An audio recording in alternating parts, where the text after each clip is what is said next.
Die lig van die sirkel baars oop soos 'n stil ontploffing. Diana se hand klauw aan Adrian se, maar dit voel skielik anders. Nee, kyk nie. Maar krachtig. Iets stroom deur hom. Deur hulle albei. Sy trek asem skerp in. Wat gebeur? Adrian antwoord nie dadelik nie. Sy oë sluit, sy gesig gespanne, asof hy teen 'n onsigbare ketting tred. Toe stilte. Die lig verdwyn. Die sirkel gaan dood. Maar die wêreld is nie dieselfde nie. Adrian se oë oop. Nee, rooi nie. Nie donker nie. Menslik. Vir die eerste keer. Hy kyk na sy hande, asof hy hulle nie herken nie. Ek kan nie jou hart hoor nie. Diana se oë rek. Is dit goed? Hy kyk op na haar. Sagte. Rustiger. Dit beteken. Ek wil jou nie seer maak nie. Buite krok het ek hard. Hulle albei kyk na die deur.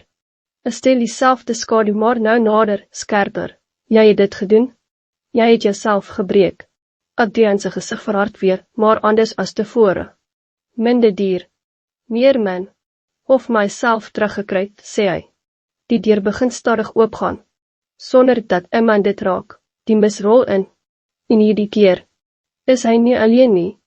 Meer skaties voor hom agter hom. Stil. Waggend. Diana se hart begin weer vinniger klop. Hoeveel is daar? Adrian trek haar effens agter hom in. Genoeg om 'n oorlog te begin. Die eerste skatie stap en ook koud en oud. Jy het die reëls gebreek, Adrian. Jy behoort nie meer aan ons nie. Goed, antwoord hy kalm. Want ek kies haar. Die skadu kyk na Liana. Langer hierdie keer, dan vat ons wat jy gekies het. Die lug word zwaar. Adrian zijn vlijtjaart na haar, hou vas. Nie weer nie, fluister hy.